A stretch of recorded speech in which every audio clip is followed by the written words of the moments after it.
Richard Knox is the health and science correspondent for National Public Radio, and since he joined NPR in 2000, Mr. Knox has covered a broad range of issues and events in public health, medicine, and science. His reports can be heard on NPR's Morning Edition, All Things Considered, Weekend Edition, Talk of the Nation, and newscasts. For years, Mr. Knox's NPR reports have examined the impact of HIV/AIDS in Africa, North America, and the Caribbean, anthrax terrorism, smallpox, and other bioterrorism preparedness issues, the rising cost of medical care, early detection of lung cancer, community caregiving, music and the brain, and the SARS epidemic. Before joining NPR, Mr. Knox covered medicine and health for the Boston Globe. His award-winning 1995 articles on medical errors are considered landmarks in the national movement to prevent medical mistakes. Mr. Knox is a graduate of the University of Illinois and Columbia University. He has held year-long fellowships at Stanford and Harvard universities, and he is the author of a 1993 book on Germany's healthcare system. Please join me in kicking off this program and welcoming our moderator tonight, Richard Knox.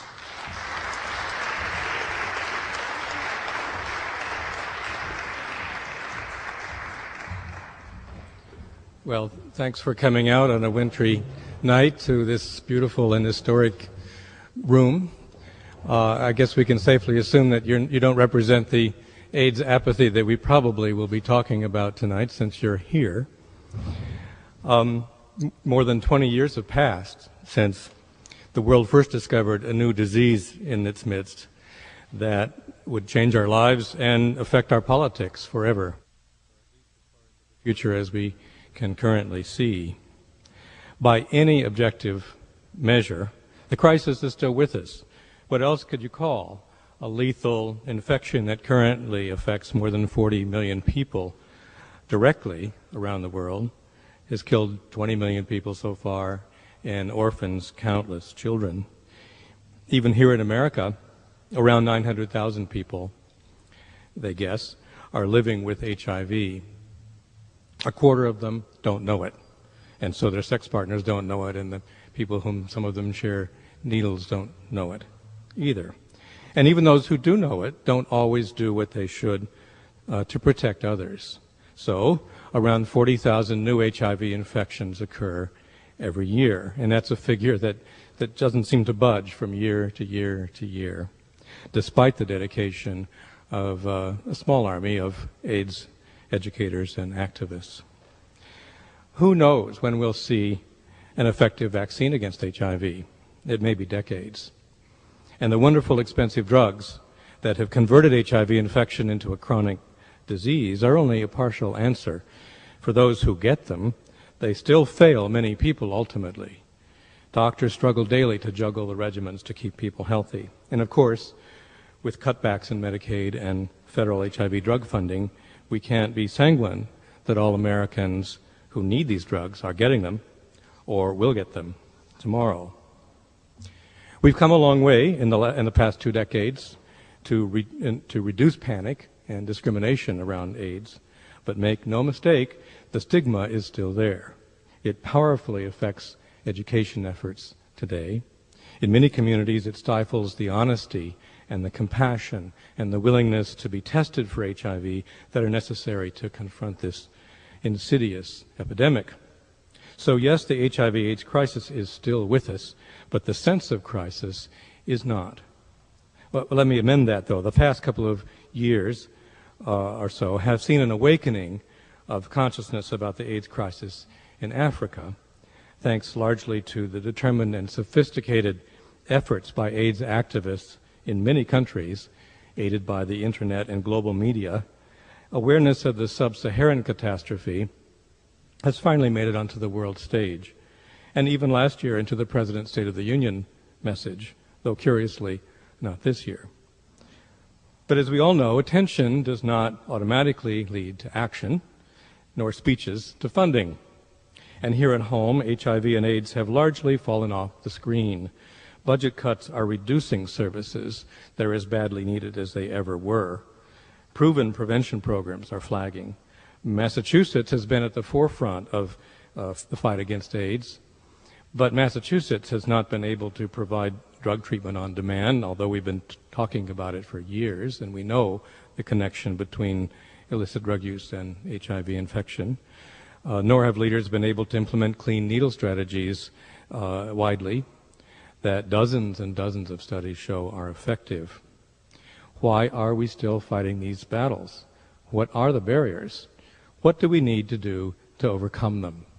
That's why we're here tonight, and joining us to grapple with these perennial issues are three frontline people with long experience in public health and community building. Harold Cox, immediately to my right and up here on your left, is the Chief Public Health Officer for the City of Cambridge. He's responsible for managing all aspects of the city's health department, including public health planning and delivery of services and regulation. He's the health czar of Cambridge. Mr. Cox has worked for more than 20 years in public health services, administration, and advocacy. He's helped develop a regional public health consortium to coordinate emergency preparedness and disaster response, which of course consumes more and more public health energy and resources at the expense of other things sometimes, but we have to do it. He has also helped organize Clean Air Works, which is a regional initiative in 19 communities to promote smoke-free work environments. Harold Cox is past chairman of the Boston AIDS Planning Council. He's current chairman of the HIV Committee for the National Association of County and City Health Officials. He's president of the Multicultural AIDS Coalition Board. He's president-elect of the Massachusetts Public Health Association. Sitting at the other end of the table is Reverend Martin Maclee, who has varied leadership experience in public education, juvenile justice, regulatory law, and university chaplaincy. Reverend Maclee is an ordained elder in the United Methodist Church and is pastor of the Union United Methodist Church in the South End. He's also in the faculty of Simmons College's Graduate School of Social Work.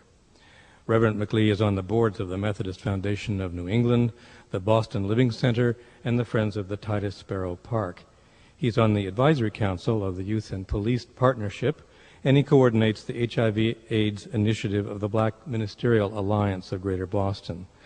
So he's well positioned to talk about some issues that are relevant to that community. When he was in Dallas, he served on the Dallas County HIV/AIDS Planning Council. And rounding out our panel of experts this evening is someone I take great pleasure in sharing the stage with and introducing, Dr. Jean Flatley McGuire. Jean's influence in Massachusetts public health widely spans more than a quarter century, as young as she is and looks. She's been a force in HIV-related issues since 1988.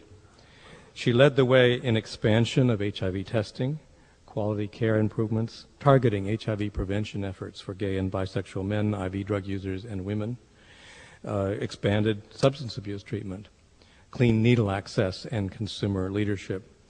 Many people hereabouts know Jean for her tireless work as Assistant Commissioner of Public Health and Director of the HIV/AIDS Bureau in the Massachusetts Department of Public Health. Dr. McGuire is currently the Lorraine Snell Visiting Professor at the Institute on Urban Health Research at the Bouvet College of Northeastern University, where she's teaching a course that's, I'm told, is oversubscribed, way oversubscribed, called Public Health in Crisis, but she doesn't get extra money for it. I should also mention that Jean has led national policy development initiatives in disability rights, healthcare coverage, HIV prevention, research and treatment, housing civil rights, and tax incentives for long-term care support. She's a member of the CDC's Advisory Committee on HIV/AIDS and STDs. She has a master's degree from the Harvard School of Public Health and a doctorate from Brandeis. She lives in Cambridge with her partner, Dr. Barbara Herbert. So now we're going to hear from Jean about the real substance, and I'll get out of her way.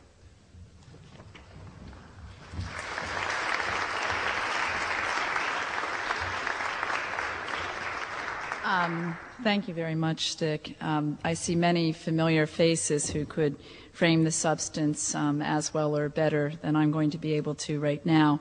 But there is going to be a television audience also appreciating this discussion, and so I'm going to set the backdrop in terms of our considerations here in Massachusetts. And I want to thank the Fort Hall Forum and AIDS Action Committee for hosting this important event. AIDS is so not over, and many of us, some of us here today experienced some very moving testimony relative to the issues of intravenous drug use-related transmission. That moved me at this moment thinking about deaths and lives that are still challenged. And so it really is a continuous threat here in the Commonwealth and, of course, globally, and it's more insidious in the past, I think, because the major treatment advances that we have in developed countries really have erased the constant illness and death that was ever present for so many of us in the earlier days, and it makes one think there is no longer an epidemic here. But the Massachusetts statistics alone should really concern us. We're a small state. Nonetheless, almost 15,000 people are reported to the state to be living with HIV/AIDS, and there's an estimated 4,000 or 5,000 who are living with it, don't know it, aren't reported to our systems. This is the largest number of people that we have ever known to be living with this disease in the course of the epidemic. And of course, the fact that they're living is an accomplishment and is simultaneously a challenge for them and for us. Through prevention, testing, and antiretroviral treatment, we cut AIDS case and death rates by 70%, well ahead of most of the country. But these gains have leveled off, and we believe a steady state of infection continues with really troubling frontiers of change in our various communities. Women continue to gain in their relative representation in the epidemic, now accounting for almost a third of those that are living with HIV/AIDS. And in 8 cities now, they number between 40 and 50% of the new diagnoses. At the same time, there's a resurgence of STD and HIV infection rates among gay and bisexual men, raising particular concerns about young men in the 13 to 24-year-old range whose HIV risk is overwhelmingly from their sex with other men. In fact, youth in general represent a growing relative cohort, having increased from 6 to 9% of new HIV cases in the most recent 4-year period. Among young people, we see a very troubling picture that is seen elsewhere in the world, real parity between men and women in terms of who have the disease. So this raises us many questions. The young men being at risk mostly from their sex with other men. The young women are also being at risk from their sex with men. Are they the same men? Are they older men? Is there abuse or victimization that's involved? How's it tied to the recent upswing that we've seen in syphilis and gonorrhea among young people in the state? How's it tied to the fact that we don't want to accept the fact that kids have sex and do drugs? While we worry about the direction that the youth risk is going, there are 3 other grave concerns that we have to take on. Older individuals, that is those of us over 50, I'm one, I'm not sure about anybody else here in the group, are also a rising group of newly infected, increasing from 9 to 12% of recent cases over the same period. And if we think we do not know much about the sexual and drug risks of young people, we surely are in the dark about what older folks do and who they do it with. The backdrop for all of these profiles are 2 persistent themes in the epidemic that we have yet to confront well. First, the ongoing reality that directly or indirectly, intravenous drug use transmission, something that is entirely preventable, still accounts for 40% of the currently reported cases, directly or indirectly. 10 years after starting a needle exchange fight, we still have only limited access to clean syringes here in Massachusetts, a subject of a Beacon Hill hearing today and something that will come up later on, and frankly, one of the great failures of my tenure in government. Secondly, the deep disparity by race in terms of affected individuals is a reflection to us of the ongoing institutionalized and structured racism in our country. Hispanics and blacks over the recent years of the epidemic have experienced case rates 6 and 9 times those of whites. So Dick asks, will ask, people here may have perspectives, we hope, why do we find ourselves in this place over 20 years into the U.S. epidemic? This virus is hard to beat. It's really smart. There's no 2 ways about it. Behaviors are hard to change, and they're really hard to change and sustain differently over time. And tremendous prevention and drug treatment and other resources have been lost. 40% of state AIDS money over the course of the last 2 years, yet another proposed cut today in the governor's budget, and many cuts that will be less apparent to you. Elimination of school health, elimination of half of the Medicaid dollars associated with HIV-related care, elimination of the state's support for community health centers. These are the backdrops of our opportunities to prevent this disease and to treat people who have it.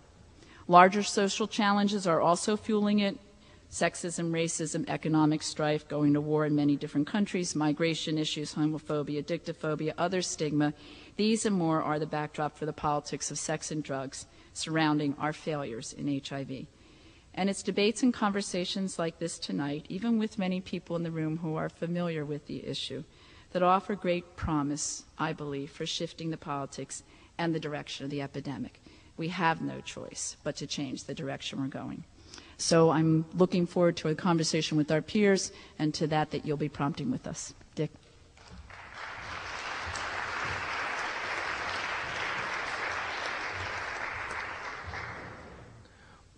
Well, we're hoping that tonight will really be an occasion of, it's an often overused word, but dialogue as much as speeches. We've done with the speeches part. So now it's up to all of us to take what we've heard and other thoughts that we may have that brought us here, and try to focus on the why and the wherefore and the what next and those kinds of issues. I'll take the moderator's prerogative of launching off, but I don't want to ask all the questions. Why do you think, does anyone think, there's a sense of lassitude? There's that I would guess the legislature, the governor and legislature might just get away with cutting back AIDS funding in Massachusetts. Well, they already have 40%, I gather, in the last 3 years. And what is going on to produce that lassitude? What are the factors? I don't know why they've decided to cut the dollars, but it's not very smart. It's actually a shame that since in the last 3 years we've moved in the budget of $50 million to less than $30 million in the state AIDS budget. It's not very smart to cut programs that we know that are impactful. It's not very smart when you think about cutting any kind of prevention program, but we know that that's happening nonetheless.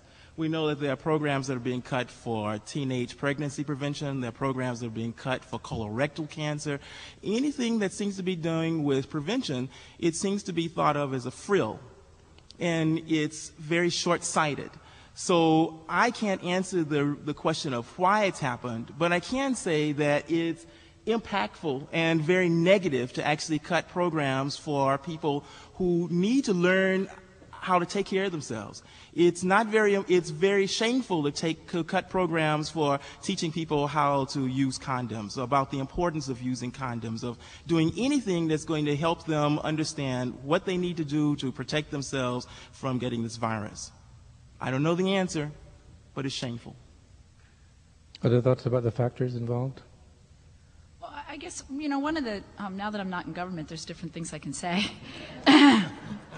You're always pretty forthright. Right. And I'm greatly appreciative of the role that government actually has played in terms of resourcing and supporting a response to this epidemic.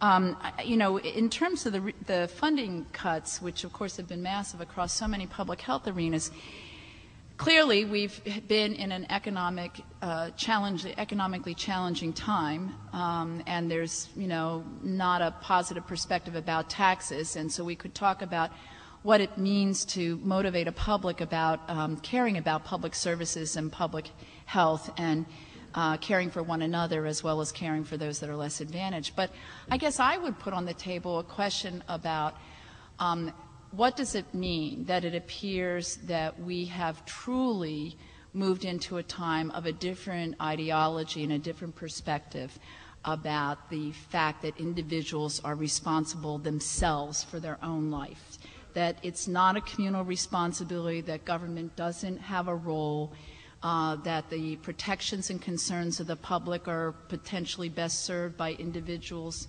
self-motivation for themselves.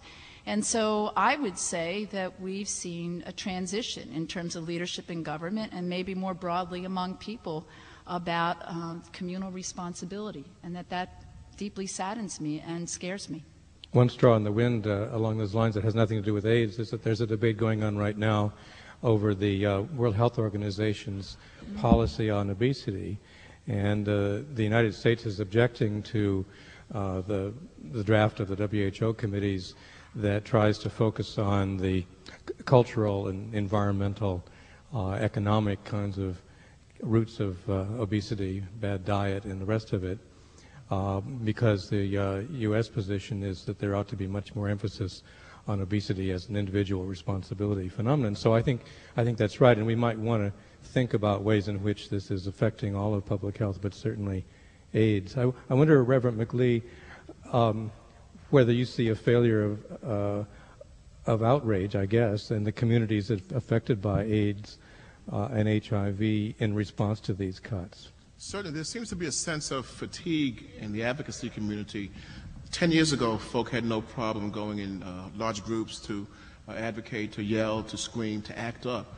But certainly a fatigue has set in. Folk are tired of fighting a disease where no appreciable gain has been discerned, at least when you compare it to the growth in cancer and other diseases where you have some positive research outcomes.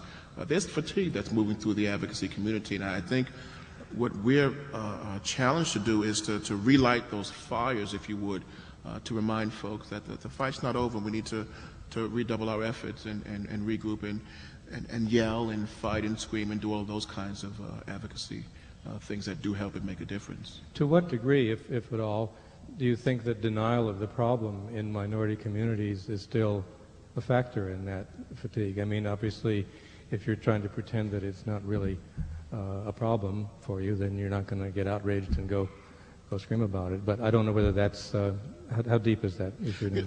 I don't know what communities you're referencing, but I'll speak to the African American community experience, and certainly there's not a denial. There's an absence of advocacy that's certainly commonplace among all communities, but the struggle to deal with the stigma and the shame is now just beginning to be broached in the African American community.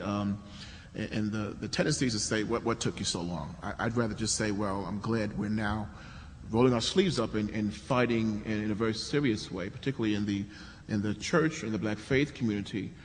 Churches are really coming on board and placing programs at the front of church budgets and participating in large ways in collaborative initiatives. And I'm hopeful with the new resurgence of churches that are coming on board to fight this fight. But certainly the shame and the stigma has plagued the African American community for much of the 20 years of this fight. I do remember, not the current Boston mayor, but a previous one, which dates it, a meeting at the Parkman House with a lot of African American ministers and trying to get some acknowledgement and some activity, and there was a great deal of resistance then. And that's why, I honestly don't know whether I'm glad to hear that it's not so much of a problem, but of course there are other communities that may not be as far along even as that. I think this might be a good opportunity to just thank Reverend Maclee for the leadership that he's provided. I think that the Black Ministerial Alliance it is easy for us. I certainly want to be one of those people that said, why has it taken so long? But I think the leadership that you've provided in the last couple of years in bringing that group along and helping them to understand that AIDS is in their church. When they look at who their musicians are and who's on their usher board and who's a part of that congregation, it's there. So you can't deny it. And it's been very easy to just let this be about some little lady in the side to take care of issues around AIDS. And you have been really very important in helping to put this on the front burner and to put it on the front burner with that organization and to encourage them to actually do things in that congregation. So I just think it's really important to just thank you for the leadership you've provided. Thank you.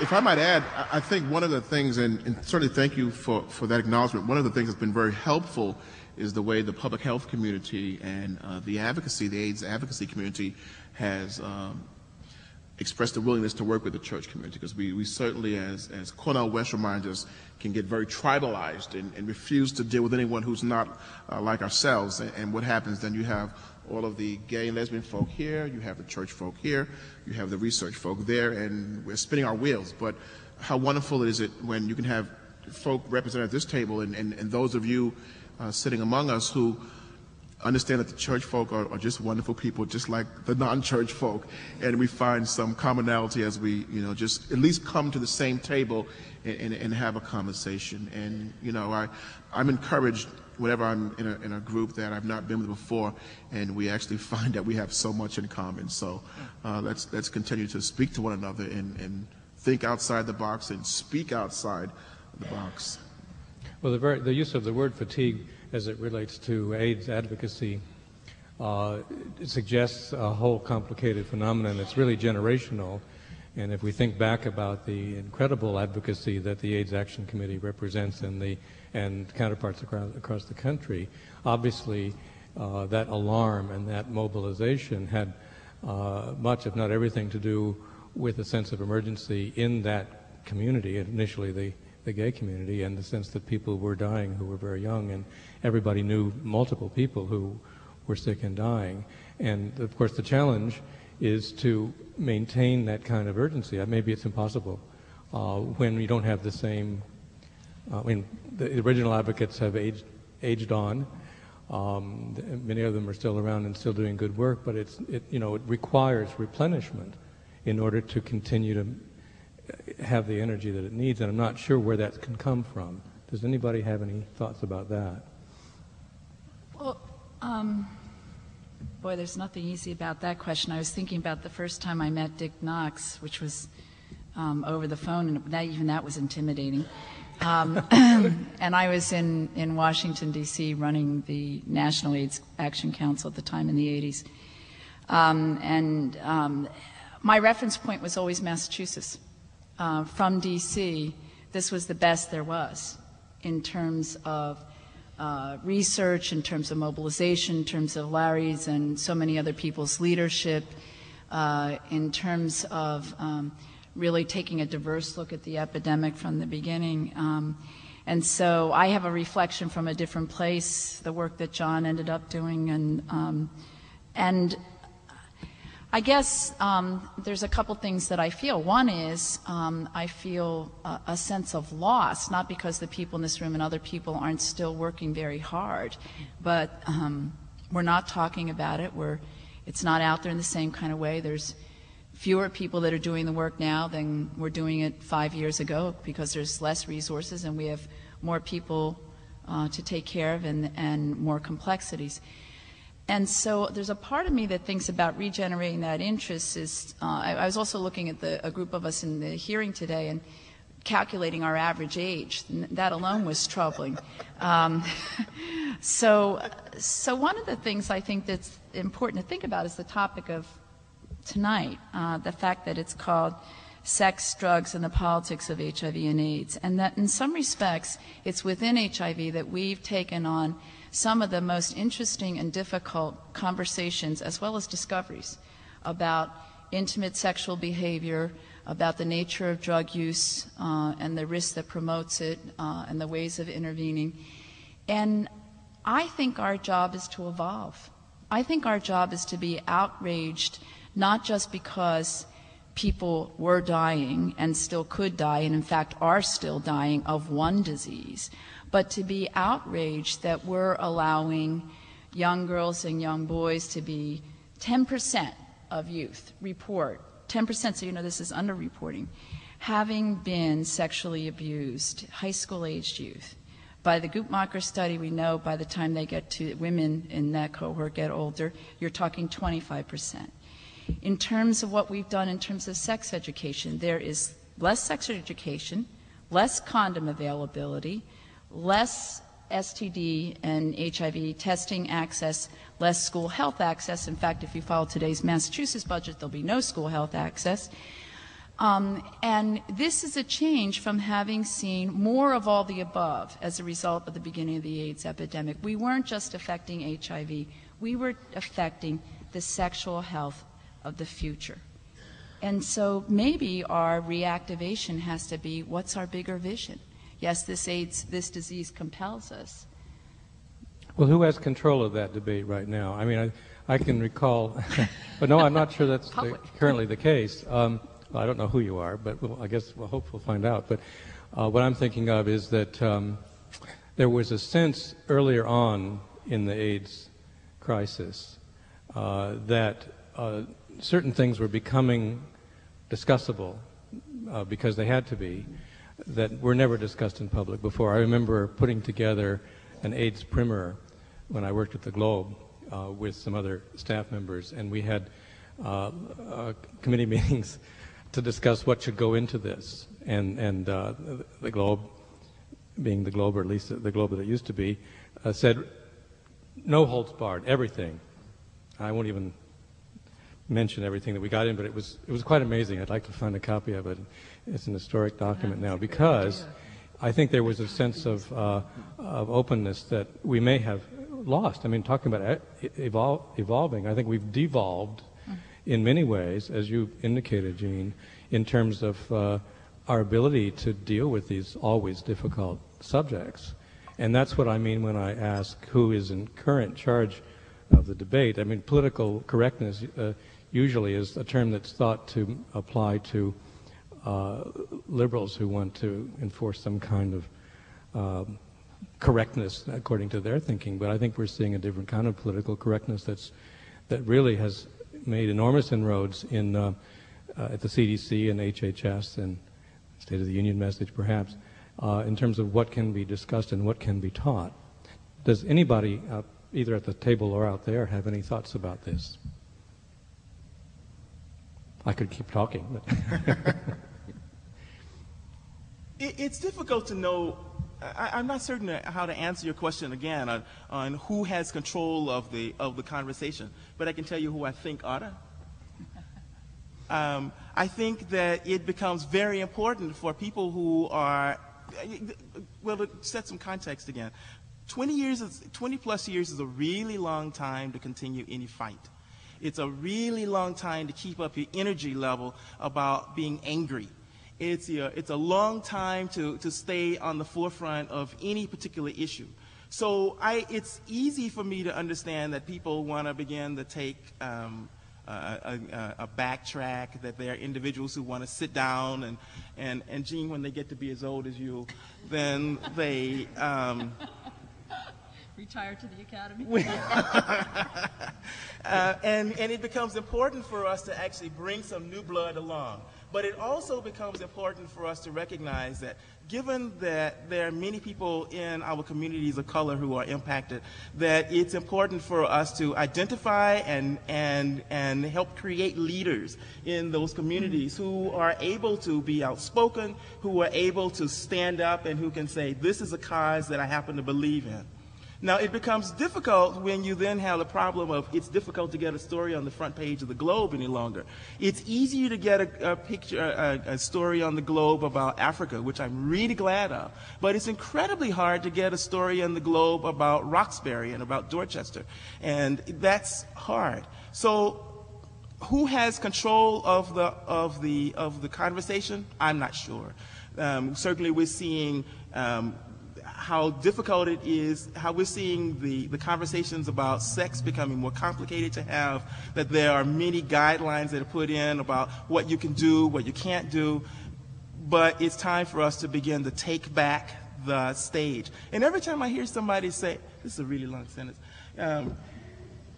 you know, you gave me a microphone and just start talking and just don't know. But when they get to be my age, Jean, we can do that.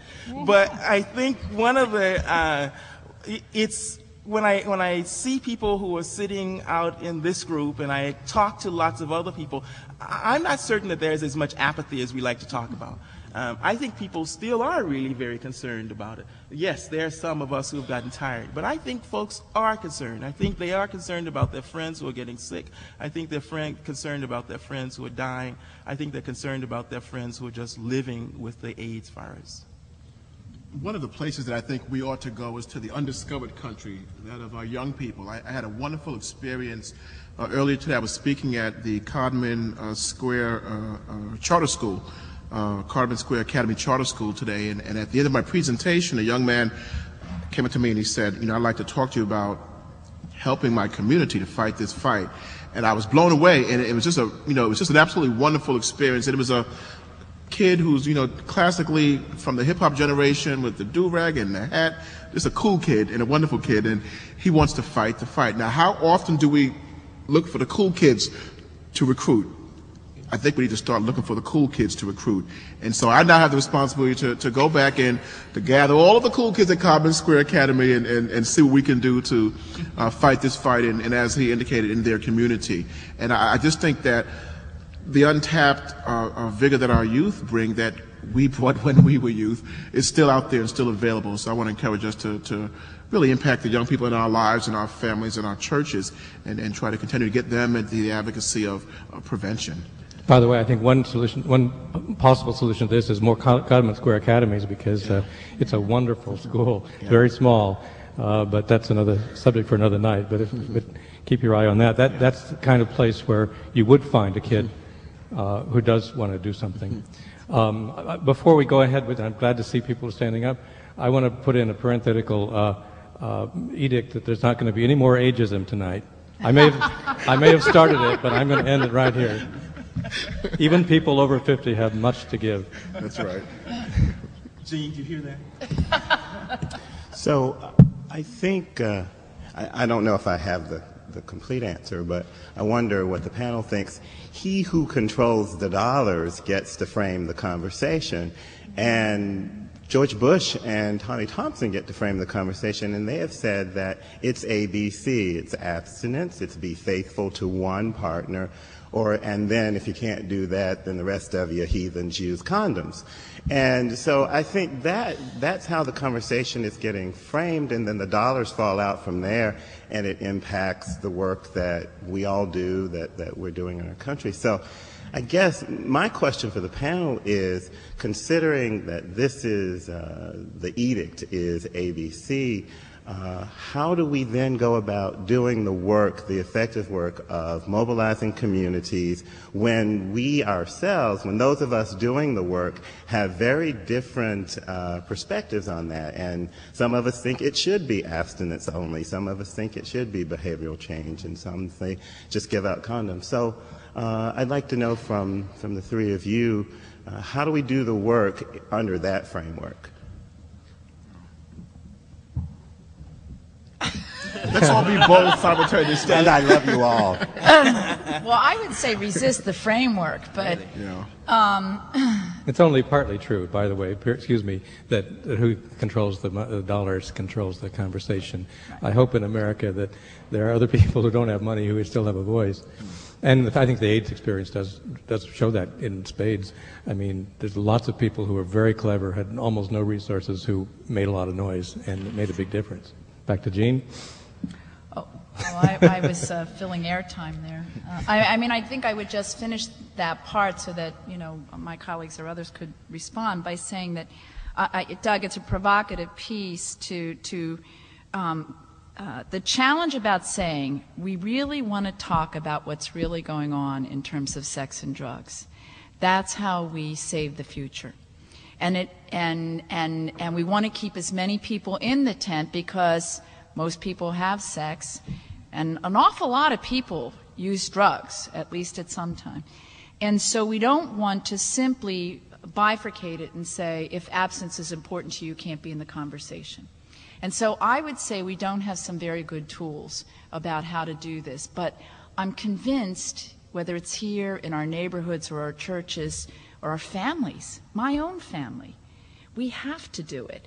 And maybe we take back the night, by showing that conversation doesn't have to be dictated from some other place, and it can, in fact, be mobilizing and energizing and life-giving. Because we should not fool ourselves that this is either, at the moment, the only sex and drug-related health concern that we face and our kids face, or that there aren't going to be ones we don't know about yet.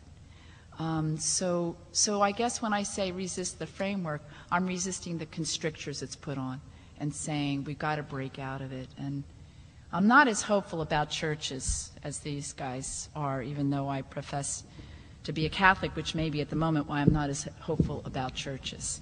So, well, maybe the new Pope will. We'll get it. We won't go into that tonight.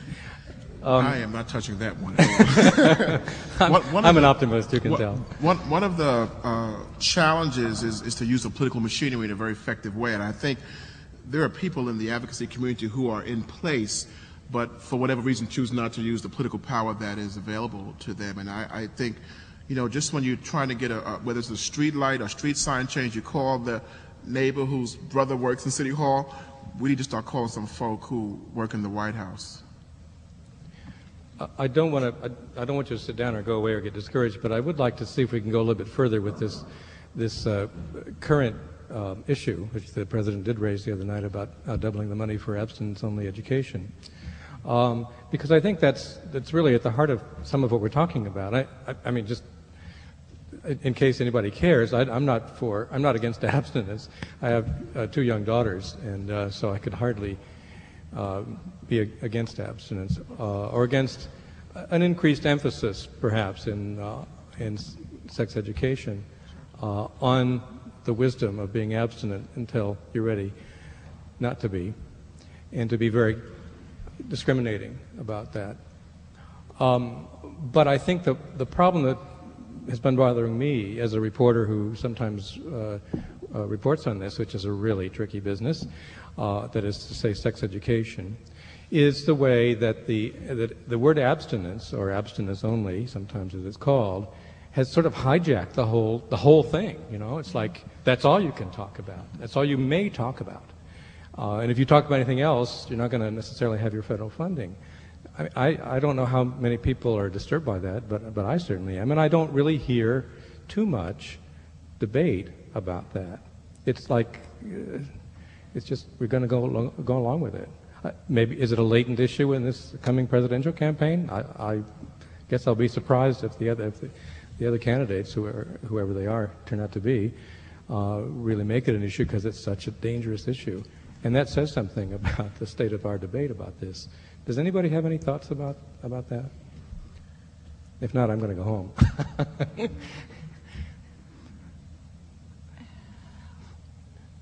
I mean, it's abysmal, and we have to, we got abstinence, steroids, and gay marriage as kind of the public health related focuses, I guess. I mean, I was just looking down a statistic here. We only have 22 states that actually require that public school students get any sex education. 22 states.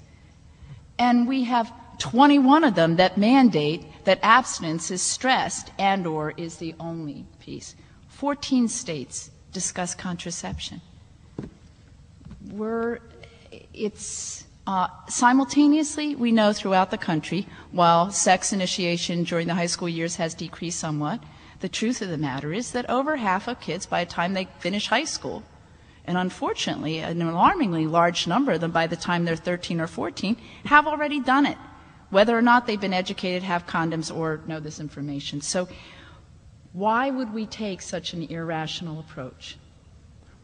Well, I think you can think it's irrational, but that doesn't explain why we're so afraid of speaking rational of truth. I mean, why is that debate seem to be going by default to the people who want to enforce their particular view of morality and public health be damned? I just don't get it.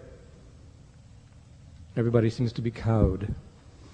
Our political arena has this very small box of the things that are right from a faith-based perspective, and certainly abstinence looms as the top of the heap, if you would, in the eyes of certain political leaders. And I think even from the churchly perspective, it is a tool, but abstinence is not the only tool in this fight. I had the privilege of talking to a religious colleague who's very conservative, who shared that when he has a conversation with a young person who indeed indicates that they are engaged in sexual activity, that the condom discussion does come up, and he encourages the use of condoms. So at least in the faith community, some of the courage is starting to come out whereby abstinence is not the only discussion that we have. But we've got to be very careful. There's that song from the 60s, if you can't be with the one you love, love the one you're with. We got to come with some new tunes. We had this rap singer Juvenile who preaches and teaches back that thing up. He should be saying, sit that thing down.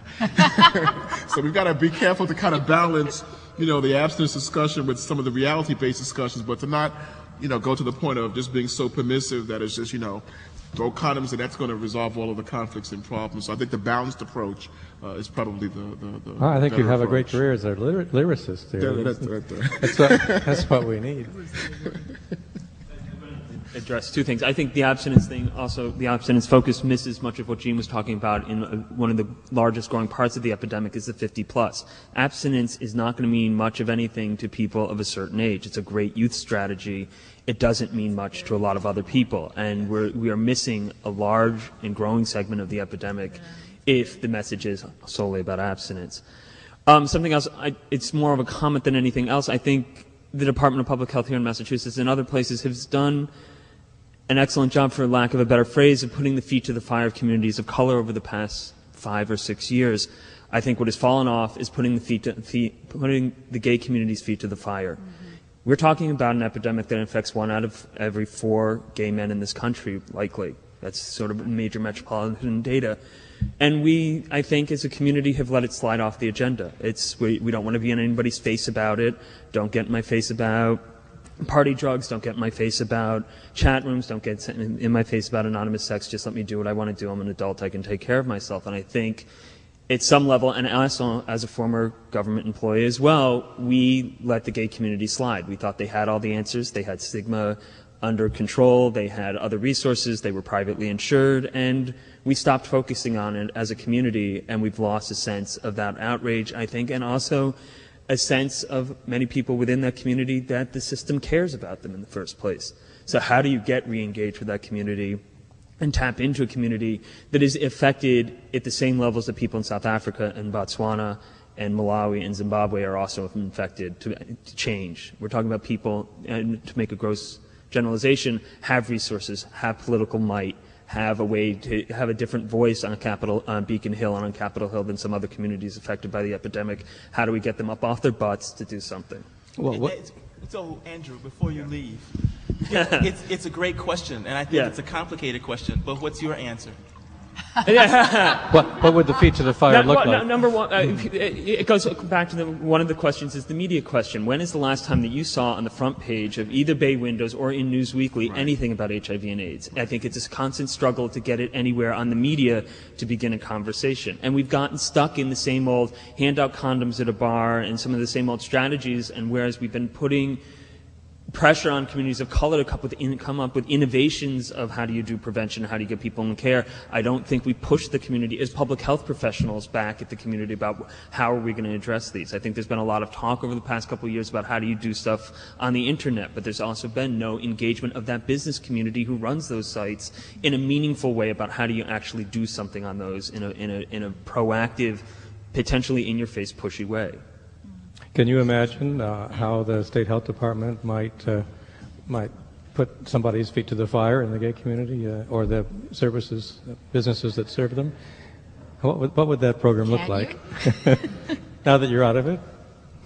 Well, I guess I would take exception just a little bit with Andrew. I would say that there have been some real efforts, and that you make a good point about sort of it. Maybe it hasn't had the same kind of. It's tough to make some of the tough gay conversations public. It's tough to figure out how you don't increase stigma when you're talking about recurrence or resurgence of behaviors that put people at risk. And so I want to acknowledge that a number of people, some that are in this room, have really been puzzling at this, are really doing some innovative things, and not all of it's out in prime time, which is different than we haven't challenged the gay press and other communication mechanisms. I also want to just also be careful. There are many gay people gay men who we are very worried about, who don't have money, who are in communities of color, and also who are poorer white men who are not well within the reach of the work that we do. And I'm very, very worried about their access and support. So. I think one of the challenges to all of us who do public health work is that there are many issues that are on the table that we have to address. That AIDS is one. And one of the things that certainly happened over the last 20 years as individuals are not dying as frequently, people are living longer, there are the drugs that are providing a more comfortable level for individuals. There's, among some individuals, gotten this impression that AIDS is over and that AIDS is, that things are much better. And we know that indeed, we know what's happening with the numbers, we know what's happening in infection rates, but as a result of that belief that things have gotten better, funding sometimes gets a little difficult to get. When we go and talk to legislators and they say, oh, I already heard that there's AIDS drugs, so that means that I can put the money over here. I don't need to do that over there. And I'm not quite certain why we are spending all of your time. And that has an impact then on the public health community in terms of the resources and the dollars that are sometimes available for us to actually do the work. Mm-hmm. Hi, I actually wanted to bring the issue back to, sort of youth outreach and, the issue of the abstinence-only program. I am in that category. I'm a freshman in college this year, actually at Northeastern. Yes, and know very little about the way that we're doing things in Massachusetts. My brother is a freshman in high school back in New York this year, and I've actually been tremendously worried about him since his high school career started. I know that at least in the high school I went to, I can't speak for all of New York, of course, that I was taught very little when I went to high school, about contraception, about STDs. I know many of my friends have, and even the people that I'm in college with now, know very little about how all sorts of STDs can be transmitted, have unprotected sex regularly. And I mean, there's only so much I can do as a friend to, tell them what to do. And just one thing that we haven't quite touched upon yet, that was an issue, at least back in the community that I went to, was that it wasn't just an issue of politicians dominating what we learned in school, but an issue of parents having a big problem. Like, when teachers tried to bring LGBT issues and HIV-related issues into our classrooms, it was really difficult to sort of face the parental backlash, and they seemed to win out every time. Mm-hmm. And lest you ask, I don't know the solution to this problem, but I'm wondering if any of you have... You can help him write a song, though. He's working on the lyrics.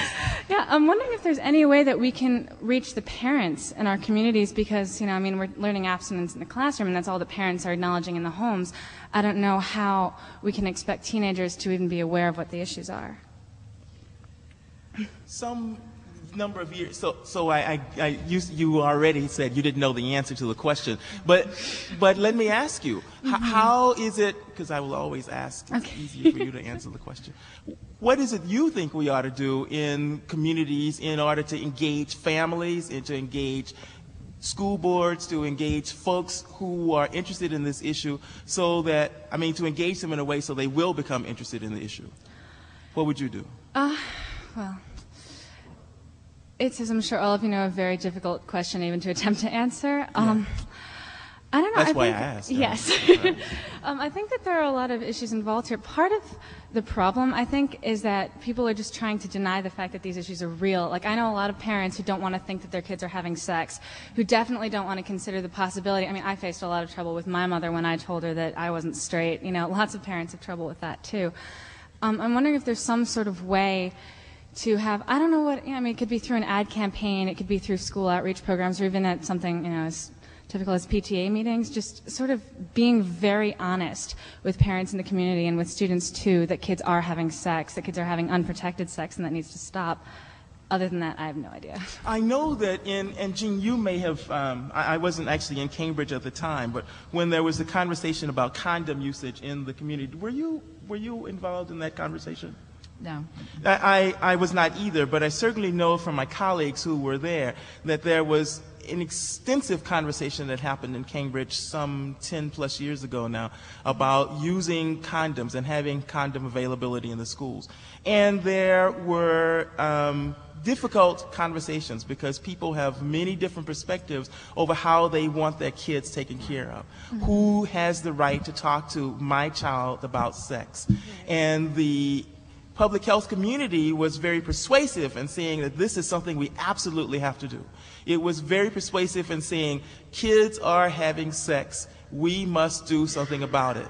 And there were individuals who pushed back on it, but there were some very courageous people who made a decision to actually allow for condoms to be in the Cambridge school system and in a number of other school systems in our community.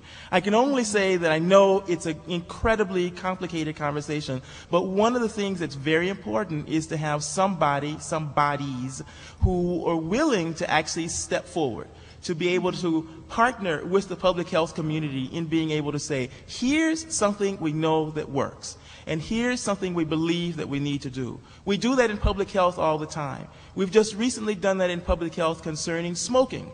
And as a result of that, our state has now moved to will soon become a no-smoking state. It was not an easy conversation, but it was a very important conversation to have.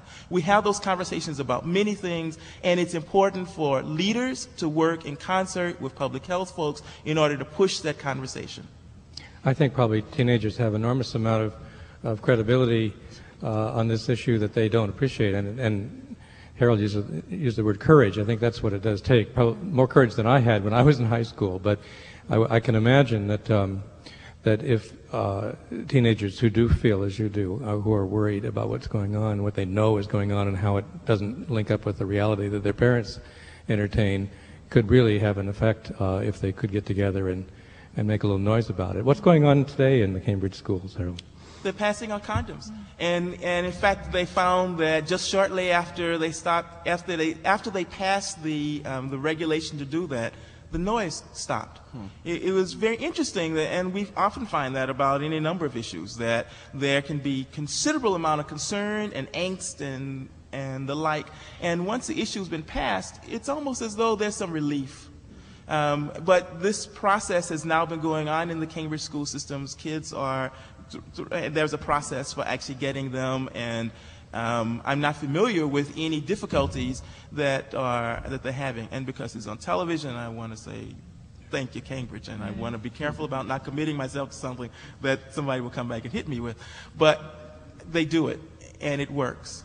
And is there comprehensive sex education in the People's Republic of Cambridge?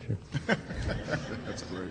I don't know anything about any People's Republic, but there are sex education programs. I think Cambridge, like every place else, is challenged with dollars to actually provide for the kind of comprehensive program that we would like to have, and are currently looking at that much more closely. But there are certainly programs at various levels in the school system to address issues of health, of sex education for kids. And just one other thing along that line. I mean, has the pushback gone away? I mean, obviously there are new generations of parents coming on all the time who may, confront over and over every year that what their child is being taught in sex ed.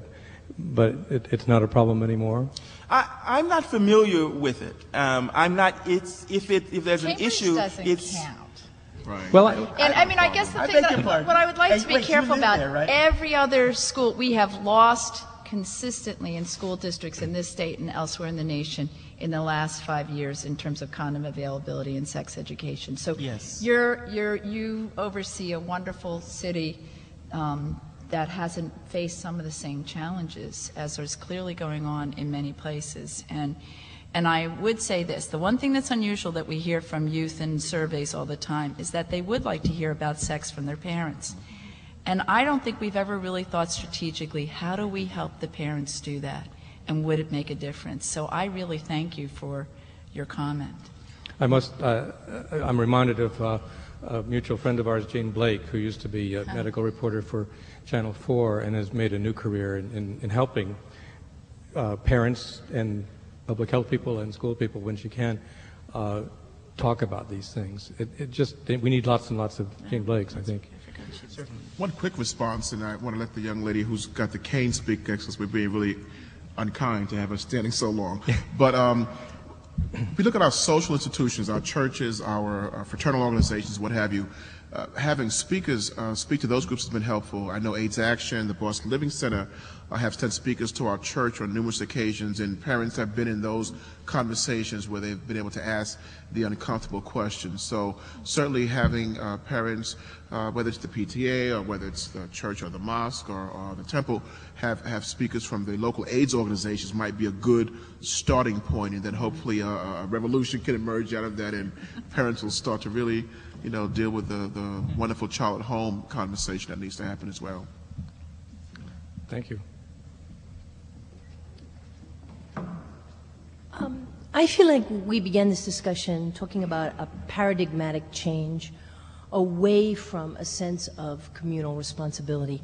And ironically, I feel like it's percolated through this conversation in our discussions of praising a charter school that has relatively few people without thinking about what the implications are for public education, or for me, a Cambridge resident, worried much more not about what the programs we're still able to continue in our public schools in Cambridge are doing, but what's happening to our public school and the rapid loss of people even from our beloved high school. So if we're facing a paradigm that looks really different, that really is about not having the same kind of communal strength, the question to me is, how are we going to reshape responses that are decentralized, creative, and get at the issues that we really care about? So I'll just address the two that come up to me from the title of this. The first is abstinence. I'm a physician, and I think discussions of abstinence, by and large, are the wrong discussion. I don't support abstinence education. I support discussions about desire, about sexuality, about emotions, about fun, about all the ways that people find coercion, all the ways that people find themselves in sexual circumstance. What kind of behavior people are going to pick up after they find themselves there seems to me the wrong place to intervene. One of the most wonderful things about early ACT UP was we talked about how sex was fun. Kids get sex is fun. In my experience, people my age get that sex is fun. When we stop talking about it, we lose the opportunity to enter the conversation in a place where we could figure out what to do to make it safe. So I don't want to talk about abstinence. I want to talk about sex. And when we think about drug use and issues, I don't want to just pretend that it's some subset of people that are running around with needles somewhere. One of the primary experiences I see in terms of what happens to people who lose control and put themselves at danger is alcohol. But we pretend that alcohol somehow is a whole separate arena. But the reason people get drunk and the reason people get high is that they get something from it. So to some degree, we got to say drugs are fun. And then let's talk from there. Or they're fun for some people some of the time. How can we reshape that conversation? And then the last piece I'll say is, does it mean that we have to begin to think about other kinds of decentralized forms, going back as far as in a time where there's no funding to support good ways to talk about sex in federally funded programs? Do we have to start thinking about hedge schools? Do we have to start thinking about Sunday schools and other kinds of private settings? Do we have to start having conversations that are so interesting that people come to us because they're fun? And what is the role of the internet in that moment in terms of us being able to reshape conversations where we and differently identify what could stop this epidemic really out of the box? So if you all have some ideas.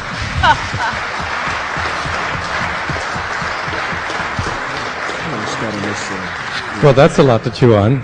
Well, one of the challenges to the Let's Talk About Sex approach, I think Salt and Pepper did that a couple years ago. Some of you remember that. The abstinence paradigm is one that needs to continue, because if the whole sex is wonderful, sex is good concept focuses on sexual involvement, the presupposition is that responsible behavior would follow, but we know that's not happening. So the opportunity for abstinence as part of the discussion, I think, helps to keep some balance, but certainly to kind of beat the abstinence hammer until you hit your thumb and you're like in pain becomes ridiculous. But looking at the way the pendulum is swinging, you know, you gotta every once in a while throw that abstinence discussion, and just as and this is also a concept that has been tried, and for some people it kind of works out okay. But there's also the condom discussion and the harm reduction. So I'm thinking just keep throwing the various salvos that have worked for a variety of populations, and hopefully one or two of them will stick. But I receive your point. Certainly that abstinence has been abused as a discussion that is the end-all of all discussions. You're right there. Well, I think it's very refreshing to hear. I mean, I think there's a lot of hand-wringing, and I probably have contributed to it earlier in trying to lead this discussion this way, hand-wringing about the schools and how frustrating it is, or the politicians, or all the reasons why you can't do something that needs to be done, so clearly needs to be done. And so it's refreshing to hear from you that we need, and this has characterized the AIDS fight for a long time, creative ways, and not just sort of say, okay, if that institution is not being responsive, we'll just go find another way. Maybe that way is the internet, maybe that way is sex education outside of schools, marketing it. It sounds like I'd go to your class. So I think that's, you know, that's something to think about, is how do we find creative ways to get around unresponsive institutions? Many of you know that was my partner. You can imagine when I was in the government, it wasn't always an easy conversation. Did you plant her? No, I didn't plant her, and I was worried when I saw her there. I guess I want to... And I never know what's going to come out of her mouth, but I guess I want to add one other thing that's provocative about this that she said, though, which is we vamp on people because they're not compliant in terms of changing their behavior without continuing to go back to the fact that their behavior is pleasurable.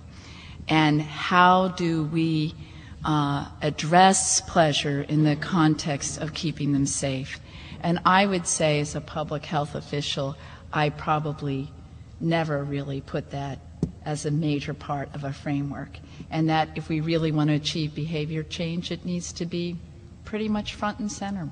Why do you think that was? I mean, were you afraid of it, or? No, I think it wasn't totally absent. I was probably more inclusive of that than other people, but I don't think I actively connected it to sort of how we were trying to do increasingly intensive interventions to get people to move along the behavior chain. I mean, I think we lose sight of the reinforcement piece that is wonderful, that's there and needs to be there, and simply is there in terms of its interaction with behavior change messages. And so that's what makes behavior change hard with anything, irrespective of whether you're talking about true. Smoking, eating, what have you. That's true. And it's negotiated. I mean, there's many complexities, but anyway. Please. Hi. We're going to suspend reality for a minute. Oh, good. And pretend that I am in state government. It could happen. And that I'm in charge of the public health budget. And I just put $1 million back into the AIDS line item. And my question for all three of you is, given the people in Massachusetts who are currently living with HIV and who is and isn't receiving services, can you tell me what percentage of the budget should go towards services to people living with HIV, prevention services, and advocacy services? And Harold, you're not allowed to cheat by saying 33% each or asking me what I think. Go for it, Harold. I'm first? Oh. So services, prevention, and advocacy, and how to spend my $1 million. Well, we know that a certain number of dollars help to buy other dollars. And if advocacy is an important portion, I would put a chunk of these bucks in advocacy so that we could actually generate additional dollars. And hopefully by using those dollars, you would leverage additional money that could come along. And besides, there are many other aspects. $1 million is not a lot of dollars. And there are many, many more dollars that are actually needed in order to do something. So I'd put a chunk. I'd put another chunk in... Chunks of money. Is this working? This is good. Okay. I would put another chunk in services, because there are many people who live with the disease who need care, who need food, who need housing, who need medicine, who need a range of social services, who need medical care, and who are going to, in order for them to be well taken care of.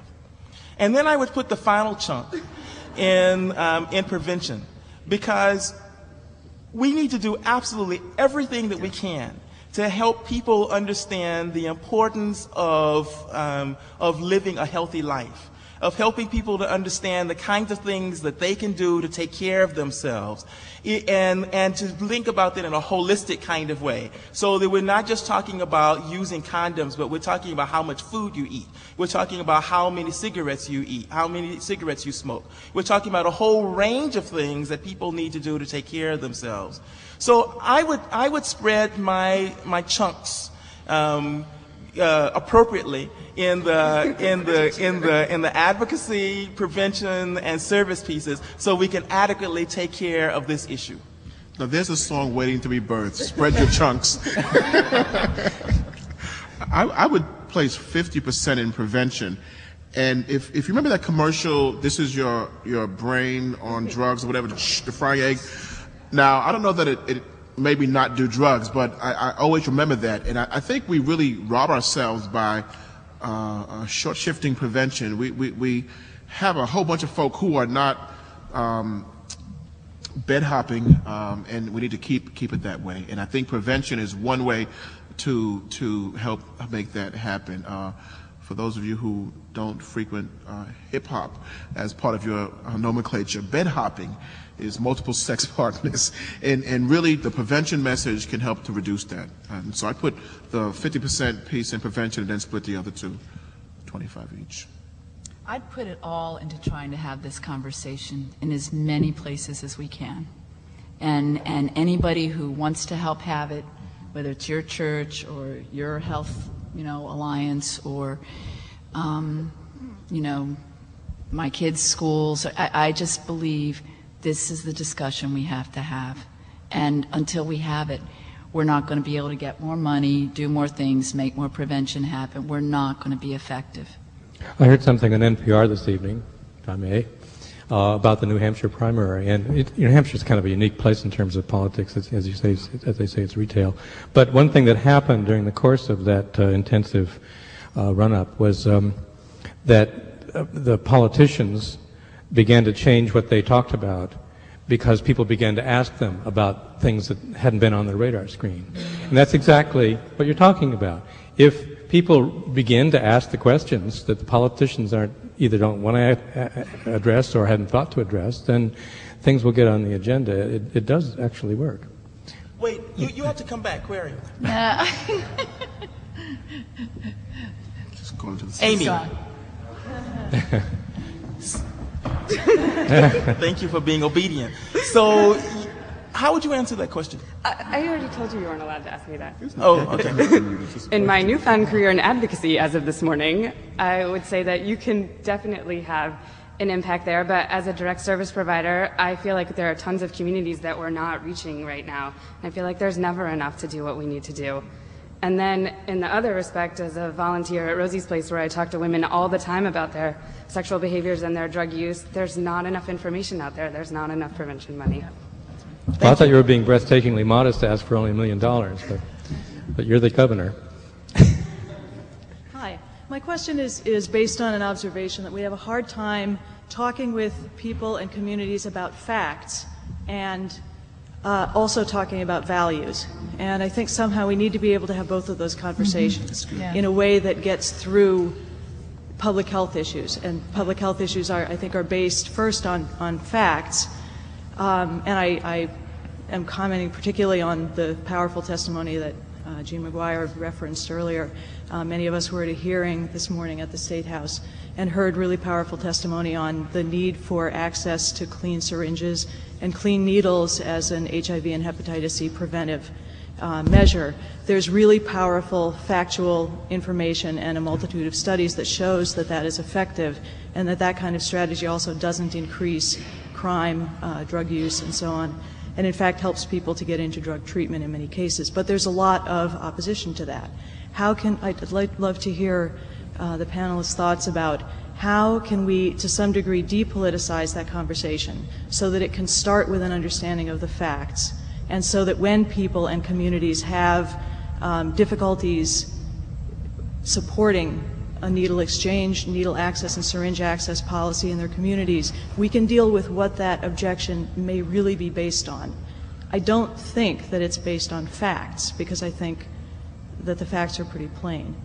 Is it a problem that we're not being able to get the facts to the people who have the objections, or that we have some other step, do you think, in addressing those concerns? How can we actually talk about what the concerns are? It may be that every public health issue you have to deal with, that you deal with those two aspects. You deal with the facts, and you deal with people's opinions and their beliefs around them. Mm-hmm. So as I see my colleagues who are here in the audience that deal with the same kinds of things that I do, every time there is a concern that comes up, we deal with those two aspects. And it becomes very important to just understand that and to manage that. So irrespective of whether we're talking about HIV, or we're talking about West Nile virus and whether or not you should spray in a community, and just using that as an example, it's very easy at the time we were dealing that the idea of spraying in the community seemed to be the right thing. The facts seemed to suggest that was what we needed to do. But at the same time, we needed to deal with the values of individuals and about their beliefs and opinions. All important. So I think that it becomes very important for us to understand that when you have conversations about anything that deals with public health, you're going to deal with those two aspects, and it's how you manage the conversation. It's not how you run away from it. It's not how you re-gear it. It's how you both put the facts on the table, but also understand that people have feelings and beliefs about it, and how those get managed at the same time. We also have to start valuing the needle-using community. If you think of the way the fight has been fought, first it was gay white men, now it's wonderful dialogue regarding people of color. Well, people have been using injectable drugs for quite some time, and we have really marginalized that community in a way that's been sinful and shameful. And so just putting a value to that community is going to be the first step to making the conversation that you're requesting even happen. Talk about stigma.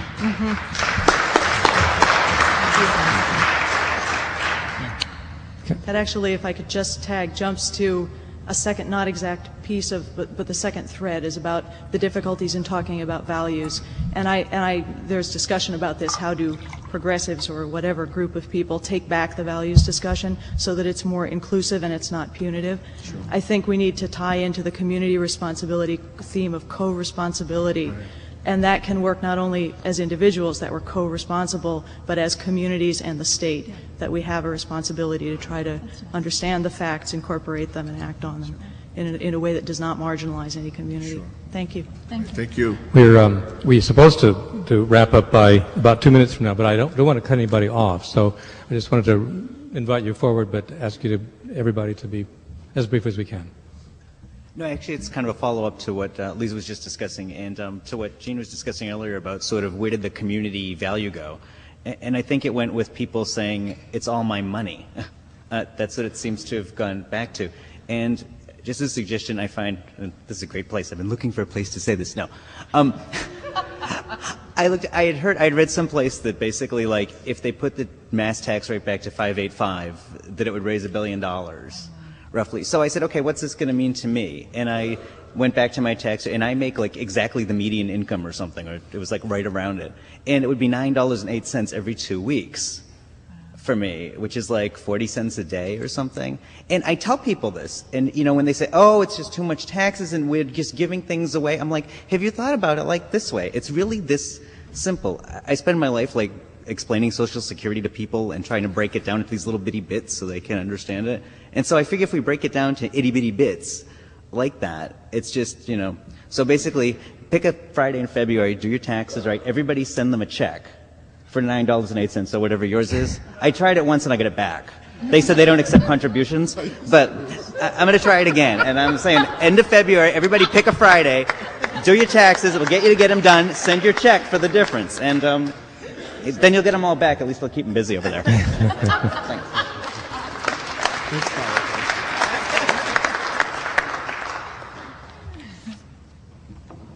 The last word. So to speak. I just want to say I'm really humbled to be in the room with everyone here, and especially all three, and you as well, Stig. It's just thank you so much for giving this time. As a transsexual man, though, I know that we've talked about, and as a Latino, I'm thinking of the transgender community and the extreme high rate of HIV, of STDs, and of course of IDUs. And I'm still figuring out why I'm on Earth, and every year it becomes a little clearer. I spent about 22 years in corporate life as a PR person, and worked in global PR firms and corporations, and I've been fortunate to get a special lens into public health through working for Lee Swislow at JRI Health, so I've got an advantage in that. But I also bring those 20 plus years, and I feel like the part, for me, I'm alive today because the church saved me as my parents were divorcing when I was a teenager, and I go to and listen and love listening to Reverend Maclee, and he continues to save my life every week.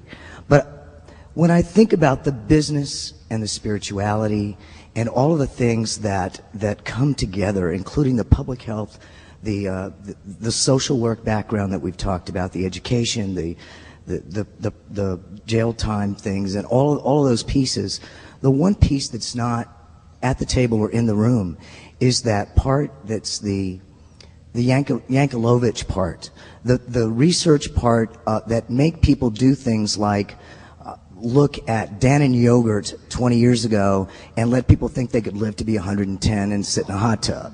And things like that make people do stuff. They make people buy things they may not want. They make people behave in ways that they didn't know that they wanted to, but they really do, and then they'll tell you how. But the ad agency side, the PR side, the part on the business, the for-profit side of making people do things, and sometimes it's the right things. This could be one of those forums. This is the place where my business background goes, boy, that background of what I used to urge people to do would really be wonderfully applicable here. And those firms are all still out there. Those corporations are out there. They have families and who they employ, because you don't just employ a person, you employ families. And to the point of the young woman who asked a really important question about parents, in the trans community, we use something that I call OPS, other people's stories. And the way that you get your parents to understand that when I was a little girl and I said, but I'm really a boy, the way it really became crystallized for them was other people's stories who talked about their lives as transitional. So there are things that are being done in the HIV services area, the things that Troy Betancourt does with the internet, the things that he does through support groups for so many different aged people, including women and young women. There's that one more piece that if we could bring them into the conversation, I think would really elevate the funding side, the social interest side, and maybe even behavioral change. Because Barbara was making a really important point as a physician, which is people seek pleasure. And some of that is spiritual pleasure. Some of that can even be pleasure and abstinence, not having to decide, oh my God, what did I do? Knowing that you're deciding not to do something. And there's comfort in that.